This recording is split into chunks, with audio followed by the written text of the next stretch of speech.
राहुल गांधी की वोटर अधिकार यात्रा का 8वां दिन। बिहार के पूर्णिया पहुंचेगी यात्रा।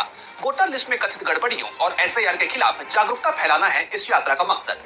सुबह कटिहार के खुशकी बाग से शुरू होकर कॉलेज मोड़ फरबिसगंज होते हुए शाम को नरपतगंज ब्लॉक कोऑपरेटिव ग्राउंड में समाप्त होगी यात्रा। यात्रा के दौरान महागठबंधन के नेता जनसभाओं को करेंगे संबोधित। आज भी बिहार दौरे पर रहेगी कांग्रेस की स्क्रीनिंग कमेटी। आगामी विधानसभा चुनाव में कांग्रेस के संभावित उम्मीदवारों के चयन के लिए अहम माना जा रहा है ये दौरा। सुबह 9 बजे गया जी के होटल विष्णु विहार में स्क्रीनिंग कमेटी के साथ होगी उम्मीदवारों की बैठक। गया जी, नवादा, नालंदा, जमुई और शेखपुरा जिलों के उम्मीदवारों के साथ की जाएगी चर्चा। इसके बाद शाम 5 बजे सदाकत आश्रम पटना में होगी दूसरी बैठक, जिसमें पटना 1, पटना 2, पटना नगर और जहानाबाद जिलों के संभावित उम्मीदवारों के साथ होगी चर्चा। आज तमिलनाडु के दौरे पर बी सुदर्शन रेड्डी। इंडिया गठबंधन के उपराष्ट्रपति पद के उम्मीदवार हैं रेड्डी। उपराष्ट्रपति चुनाव के लिए गठबंधन के घटक दलों से समर्थन जुटाने की एक अहम रणनीतिक पहल है ये यात्रा।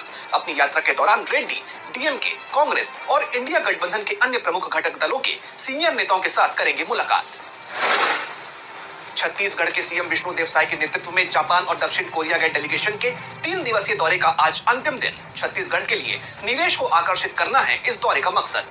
डेलीगेशन ने जापान में तमाम उद्योगपतियों, व्यापार संघों और निवेशकों के साथ की बैठकें, जिनमें उन्होंने राज्य में मौजूद व्यावसायिक अवसरों और निवेश अनुकूल नीतियों पर की चर्चा। इस दौरान इन्वेस्टर कनेक्ट नाम के सेशंस का भी किया गया आयोजन। इस दौरे से राज्य में नए उद्योग स्थापित होने और रोजगार के अवसर बढ़ने की जताई जा रही है उम्मीद। आज पंजाब में संयुक्त किसान मोर्चा एक विशाल रैली का करेगा आयोजन। लुधियाना जिले की समराला तहसील की अनाज मंडी में होगी रैली। हजारों की संख्या में लोकतांत्रिक किसान सभा पंजाब के सदस्य और समर्थक इस रैली में लेंगे भाग। राज्य सरकार की लैंड पूलिंग नीति के विरोध में उतरेंगे किसान। राज्य और केंद्र सरकारों पर किसानों की पहले से स्वीकृत मांगों को लागू करने और शेष मांगों को स्वीकार करने के लिए बनाया जाएगा अधिक दबाव। आज ऑल इंडिया स्पीकर कॉन्फ्रेंस का होगा आयोजन।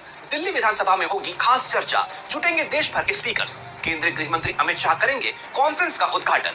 लोकसभा अध्यक्ष ओम बिरला की ओर से किया जाएगा समापन। इस दौरान महात्मा गांधी और विट्ठल भाई पटेल के बीच संवाद के दौर पर लिखे गए पत्रों को किया जाएगा प्रदर्शित। शहीद भगत सिंह की फांसी से जुड़े दस्तावेज भी किए जाएंगे पेश।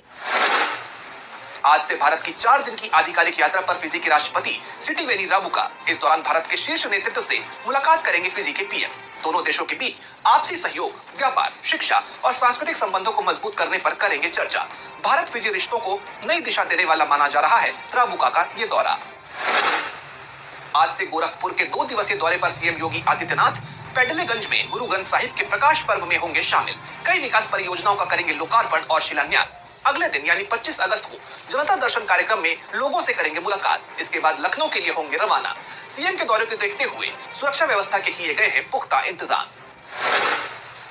आज पाकिस्तान के विदेश मंत्री इशाक डार के ढाका दौरे का दूसरा दिन।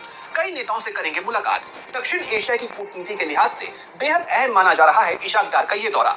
बांग्लादेश सरकार के विशेष निमंत्रण पर हो रही है ये यात्रा। ये दौरा दोनों देशों के रिश्तों और क्षेत्रीय राजनीति पर डाल सकता है असर। दौरे को लेकर सियासी हलचल हुई तेज। आज दिल्ली, पंजाब, हरियाणा और उत्तर प्रदेश में गरज चमक के साथ बारिश की संभावना। पूर्वोत्तर राज्यों जैसे असम, अरुणाचल प्रदेश और मेघालय में भारी बारिश की है चेतावनी। पश्चिम बंगाल और ओडिशा में मध्यम से भारी बारिश की है उम्मीद।